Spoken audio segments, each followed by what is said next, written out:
Welcome to the Omaha Magazine Podcast. It's about all of us. I'm Gil Cohen, Executive Vice President of Sales and Marketing for Omaha Magazine, and I'll be your host. The core values of Omaha Magazine are creativity, integrity, passion, respect, and community. We already take these elements into consideration when publishing a magazine, and now beginning a podcast, or what I would hope to incorporate in informing, engaging, and entertaining you, our viewers and listeners. This podcast will highlight business and community leaders, discuss the terrific arts and culture community in Omaha, where to dine and play, and all the while respect our viewers and listeners by representing all of Omaha. The tagline, "It's about all of us," really says it all and sums up the goal of each segment. I invite you to sit back and enjoy as we take the printed word to a live, well, in this case, pre-recorded show.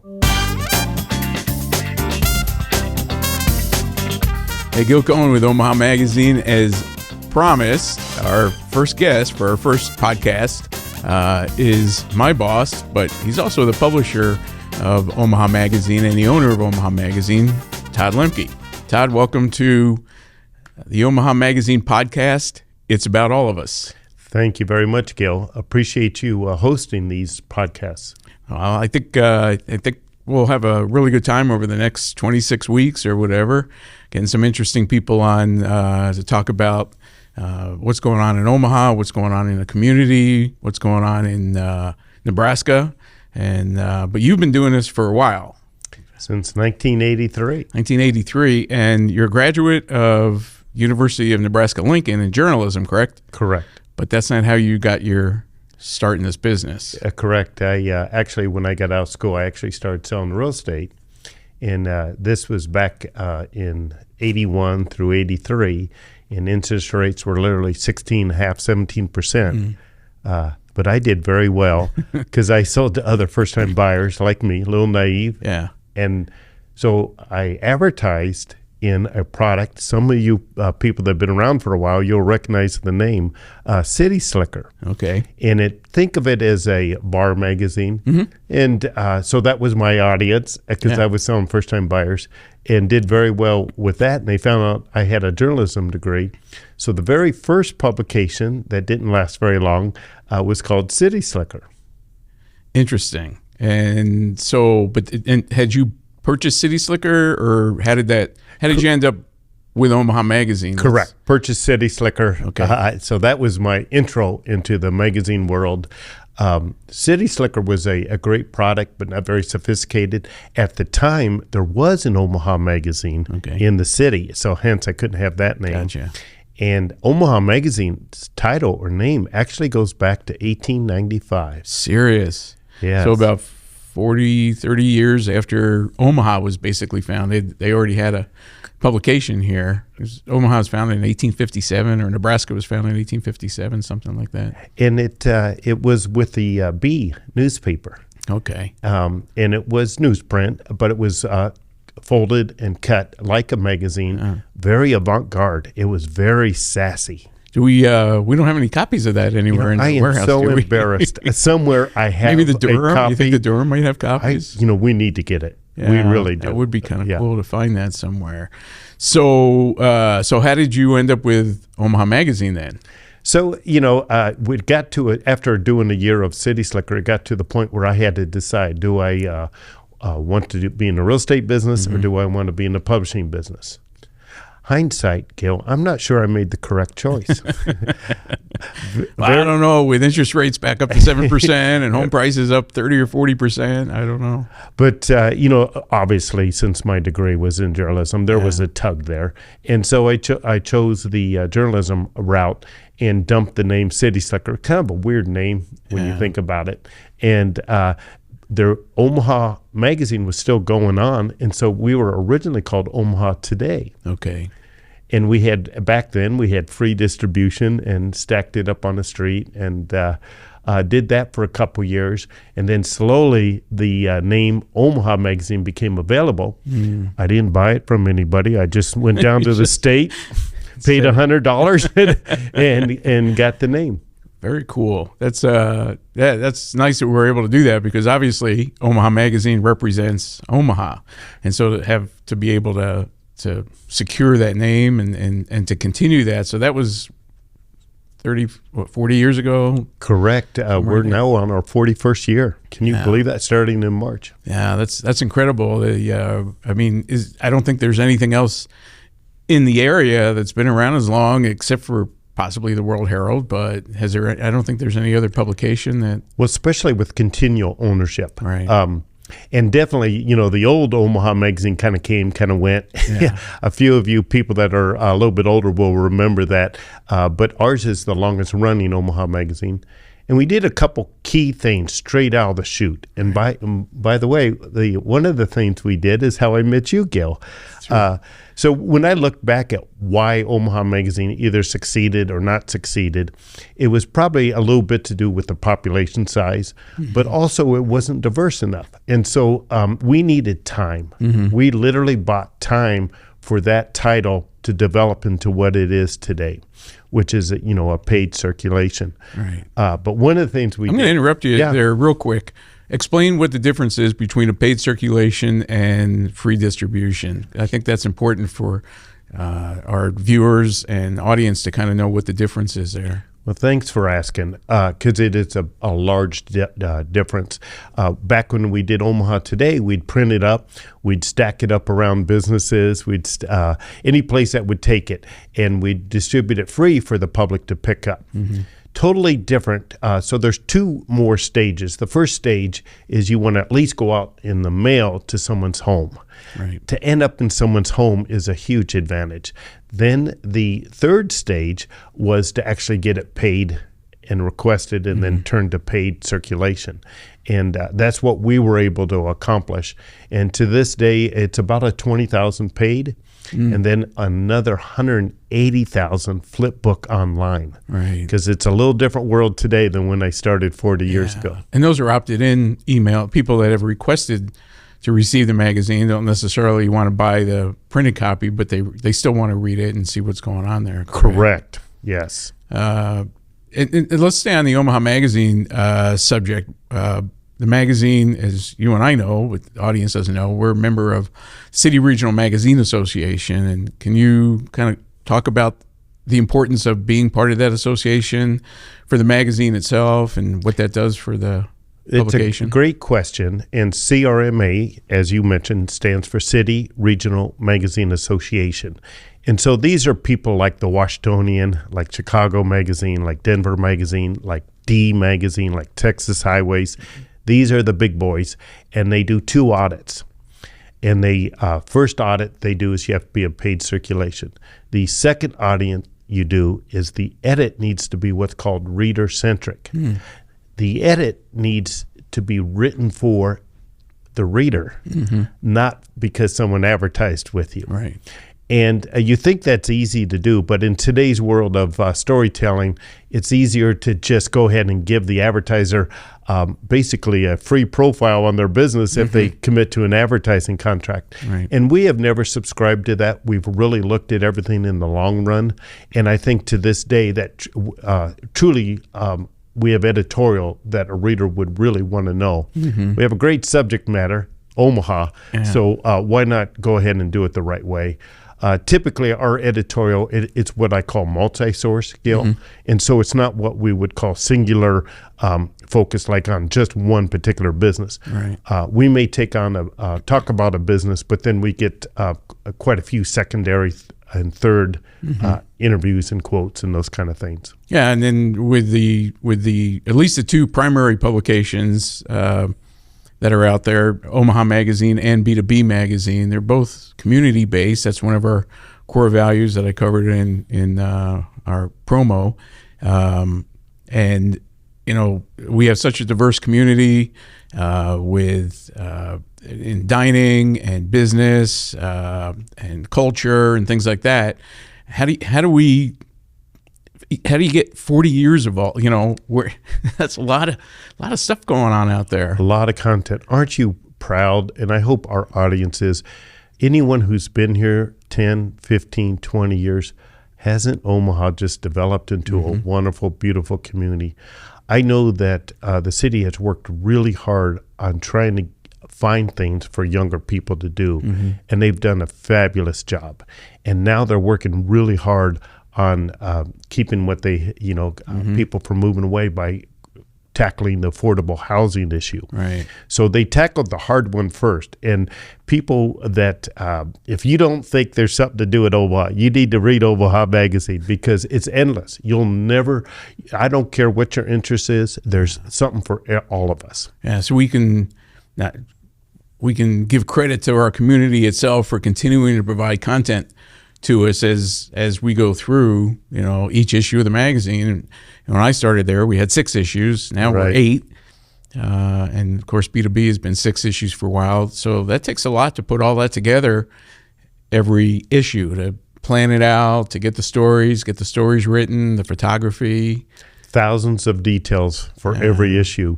And, as you know, Gail, we're currently doing about 24 different products. Now, some are annual. Some are right here, down on our table here. Todd brought them, quite a few of them. And I think that's part of our core mission of being community-based, is we get involved in so many of the community magazines. As you know, the playbills for Omaha Performing Arts, the opera, the Omaha Community Playhouse. We do one magazine that just goes to physicians for that Metro Omaha Medical Society. We do, Gail, you went out and you got us a nice magazine for auto dealership called Onyx that goes to people that buy BMWs, Land Rovers, and Jaguars. What a great audience. Anyway, on and on it goes, and I know I'm going to forget about it. And we're also, one of the things that we alluded to earlier, what gave us stability was we are virtually in every hotel room in Omaha, about 92% of them. And that gave us a whole different audience to sell. That's really how, by being more stable and more diverse, by having that audience, allowed the city magazine to grow and fester, and then you get the paid subscriptions. But to this day, we have a separate Omaha magazine that is in all the hotels. And then with that, now I think we do 7 different counties visitor guides. And so that's how Todd and I actually met. I was the front office manager of the Marriott in Regency. This is back in 82 or 83. Right. And Todd used to drive up to the front entrance of the hotel with his beat-up old pickup truck with chicken wire hanging off the side. And delivering hotel magazines. Drop off the hotel edition of the magazine. And then 30 years later, we reconnected, and it's been 17 years that I've been working with you now this month. I'm surprised that congratulations, and what an asset you are. You can put the bonus check on my desk anytime. Well deserved. I'm surprised you talked to me, because he used to come running, because I drive right up to the front entrance of the Marriott in Regency. He'd come running up. You can't park that thing here. Get that to the back. I was young and dumb back then. Now I'm just dumb. I'm not young anymore.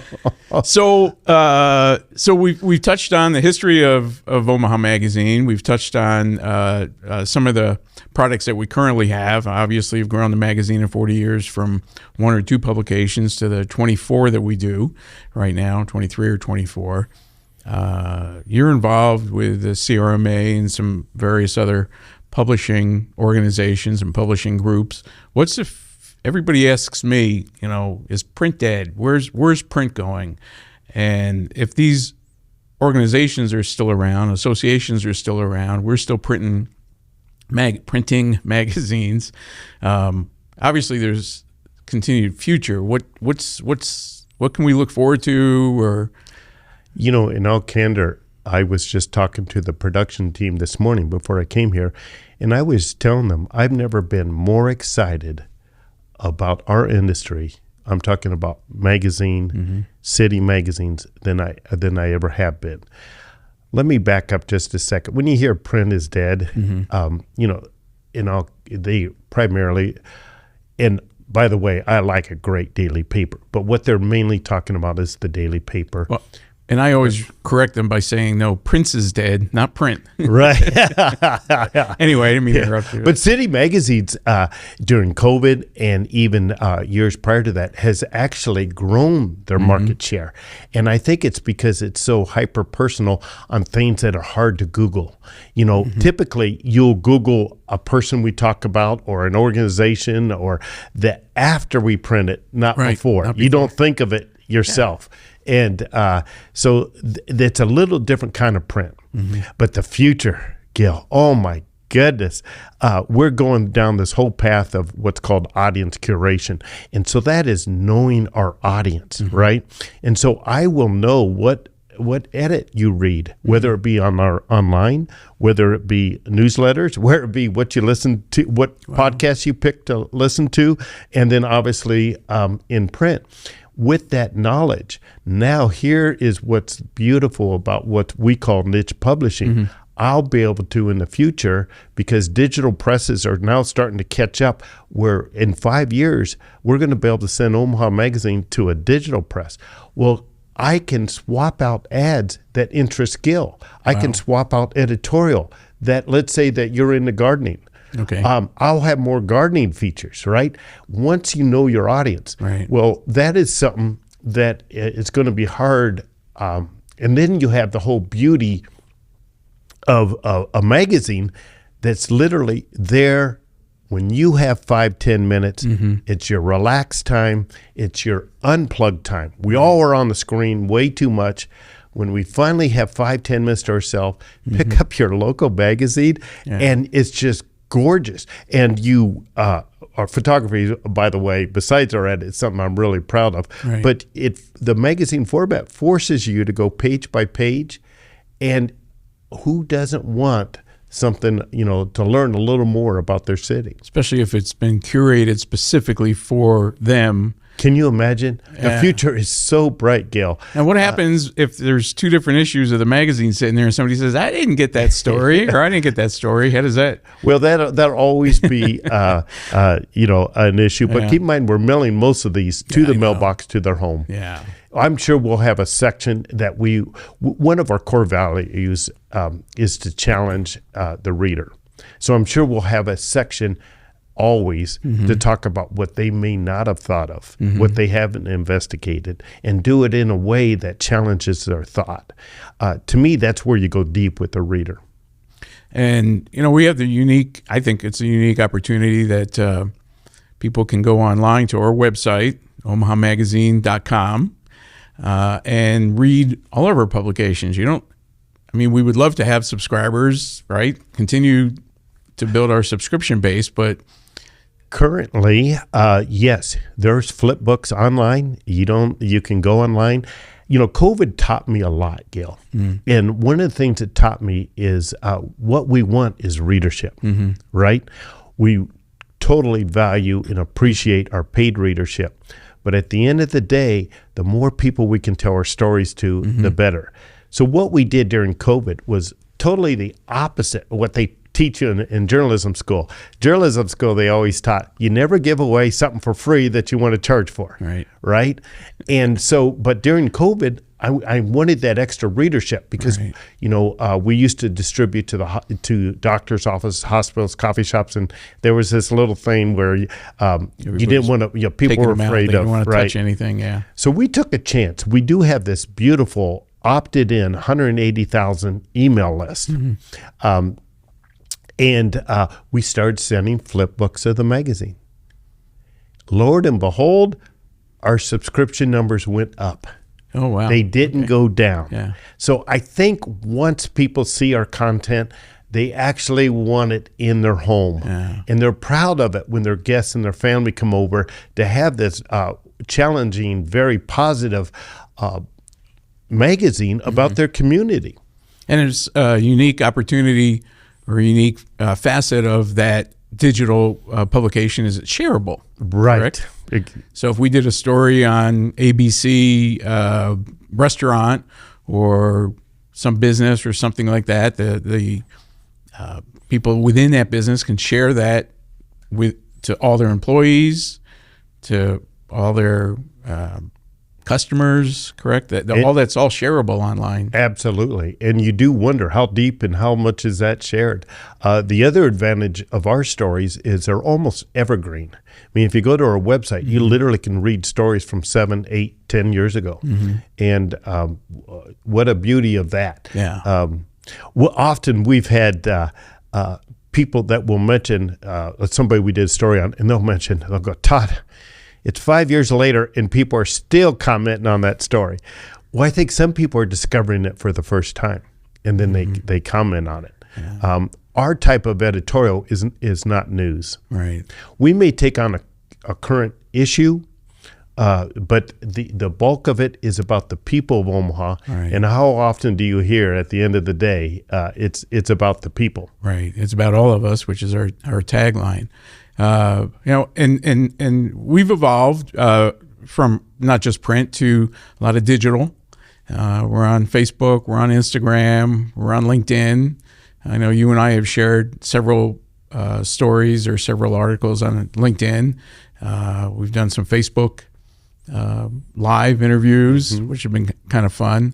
And I'm assuming that's going to continue to be part of the magazine's it's our program. Yeah. It's the idea of having layer media.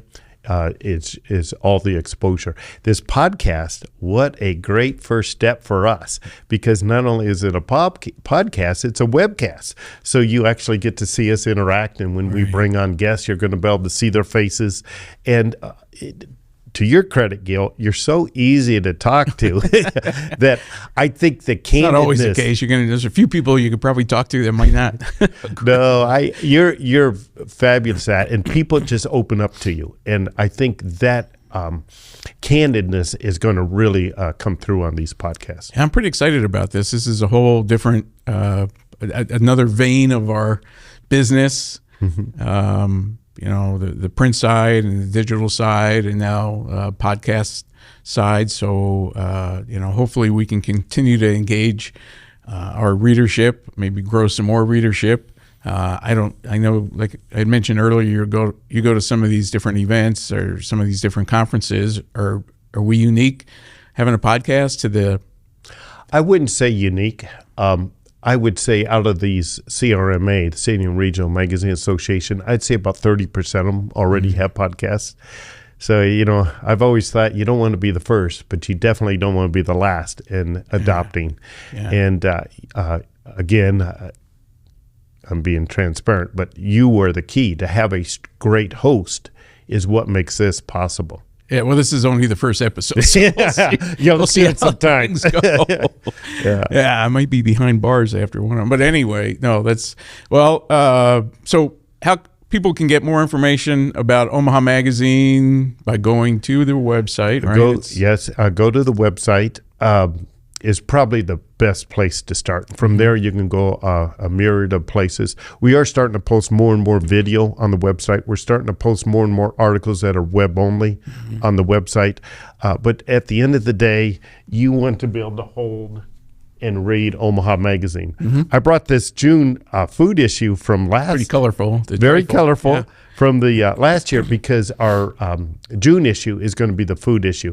One of the more popular, talk about where Omaha's been able to stay local. Our food scene is very local, very good, ever changing.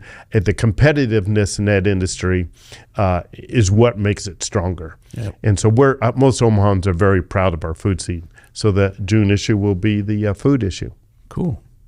Well, I think we're pretty much wrapped up here with Todd. We've had some great conversation, learned a little history about Omaha Magazine, a lot of history about Omaha Magazine. Fortunately for me, he didn't go back into the real estate business. Otherwise, I wouldn't be sitting here today. So congratulations on our 40-something year run, and hopefully we're around for another 40 years at least. Oh, yeah, my plan. I have no plans for retirement. We're going to be 100 and something. That's right. So, thank you for bringing me on and introducing this, Gil. And I do suggest that if you haven't picked up an Omaha Magazine in years, now's the time to do it. You can go online and subscribe. You can go to bookstores and grab it and subscribe from there. And I appreciate Todd coming on as our first guest. I think it was important to put a face behind the name. A lot of people know of Omaha Magazine. They don't know everything that we do, but to have you talk about the history and talk about what's going on now, what's going on in the future, I think is important to our viewers and to our subscribers to know that there's stability within the organization. And so print. Anything else? Any final comments? Print is alive and well, and just the future is really great, at least for city magazines. Thank you for joining us on the Omaha Magazine Podcast. It's about all of us. Please subscribe so you never miss an episode, and listen to the next 2 full episodes, which are waiting for you now.